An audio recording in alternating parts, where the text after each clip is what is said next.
Here from the New York Stock Exchange, I'm Dave Briggs. Let's take a look at how stocks are doing today on this Monday, the first full week of May. Really still digesting the words, really, of Jerome Powell and the Fed decision to keep rates as is.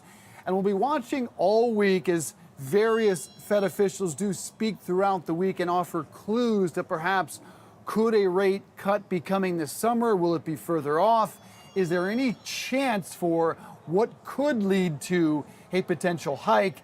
That would be the big mover in the downward direction. But right now, let's call it largely flat for the markets. The NASDAQ, the S&P, the Dow all up just slightly. The Dow up 112 points on the session. The NASDAQ up 102. So a positive start to the week.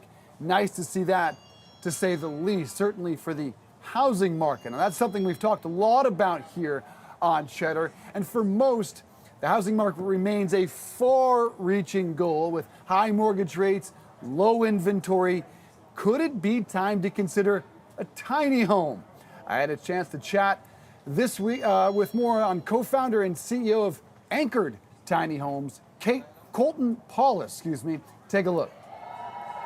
Yeah, so a tiny home to us is basically anywhere from 200 square feet up to 1,200 square feet. Most people are building anywhere from 500 to 700 square foot units in their backyard. And a tiny home for us is an accessory dwelling unit, otherwise known as an ADU.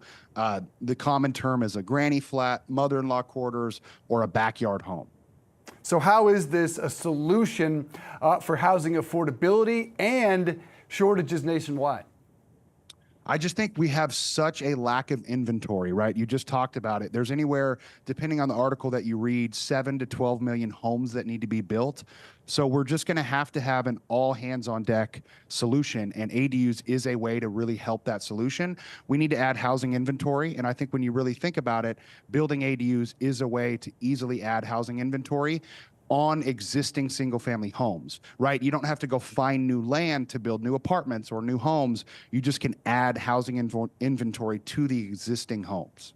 Right. With the resurgence of single room micro apartments, how do accessory dwelling units or ADUs, as you just mentioned there, offer a more effective solution to the affordable housing crisis? Yep, that's right. And I think the way it's going to work is, at the end of the day, the barrier to entry, like you mentioned, in some of these neighborhoods is 500, 600, 700,000. You can build an ADU for a 1-bedroom, 2-bedroom unit in different markets for 150 to 200,000. So it's just a much easier entry point for people to stomach. What parts of the country are you seeing their demand rise the fastest? Really in large cities and the outskirts of those cities. So, right, our headquarters is in Sacramento, California. So you got the Bay Area, you got Los Angeles, Houston, Seattle, Portland, right? A lot of these major cities, there's just not new land. So you have a ton of people congregated in one area. There's no new land to build new homes. So we have to add inventory to existing lots, and that's where ADUs come into play. So just to be clear, there's no purchasing land with the tiny home. It's adding on to existing land. Yeah, it's adding on to existing lands. We also build small single-family homes, tiny homes, but most people are doing it as an ADU, adding it to an existing single-family dwelling. And do those include plumbing, the ADUs? It does, yeah. Plumbing, electricity, water, sewer, gas, the whole thing. It's a traditional home built on site the way we do it, and it's the same as a traditional house. Tiny homes mean tiny mortgages? It's definitely most people are doing home equity lines of credit. Nobody's really touching their first mortgage, as you mentioned earlier. So most people are doing a home equity line of credit and pulling it out of their traditional house, say 150 to 200,000. Payments range from anywhere from $1,200 to $2,000 a month, depending on the interest rate. So it really helps people get that barrier to entry at a lower cost. At first glance, these are starter homes aimed at young people who are in fact entirely priced out of the market. Is there more to it? Can you live in these forever? You can totally live in these forever. That's one demographic. We also build a lot of ADUs for aging parents that, either are going to go to a care facility or an apartment complex. And instead of that, they can build it in their backyard. So those two demographics are our two main demographics we build for. So what inspired you and your family to start Anchored Tiny Homes, and how does your background in construction contribute to the success? Yeah, so my dad has been a general contractor since 1988, 89. In 2019, I went to him and asked him, do you think we could build tiny homes? He said yes. He was a general contractor at the time. I threw up a free Facebook marketplace ad, and within 3 days, I had 300 inquiries of leads of people reaching out. So it was like an aha moment where I was like, okay, there's a definite need for this product. Let's figure out a way to build this. And so I went to him. We kind of created models, got my brother involved in the business, and it's a true family business. And it's crazy how fast it's grown. We're in 28 states as of this morning, and growing every month.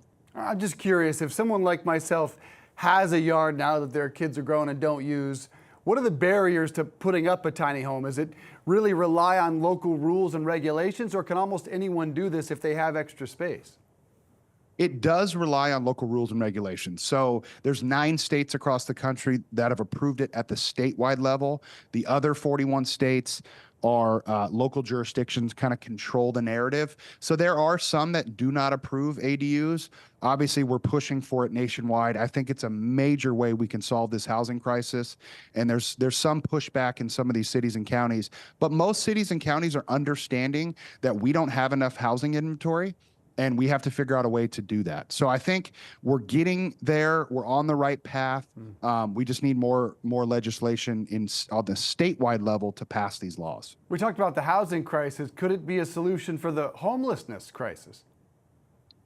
I think yes and no, right? I mean, I think the homelessness crisis personally is a bigger issue, mental health, right? I don't need to get into all of that, but I think it is a way to prevent people from becoming homeless. Let's say someone has working 2 jobs, they're trying to put food on the table, maybe a single mother. It's a way to have a home as kind of a, 5 to 10 year plan where they can save up, maybe buy a home or live there forever and not get to that place where they are homeless. My thinking was at some point do states, cities, and counties get involved and start building these to house the homeless, in particular in California. So with hundreds of completed and active projects in multiple states, how do you envision the growth and impact of Anchored Tiny Homes in the ADU market in the coming years?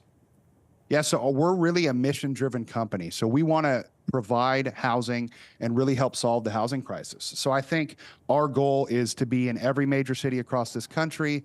We're trending that way already. And our goal is to, build hundreds and hundreds of units a month and really add to the housing stock.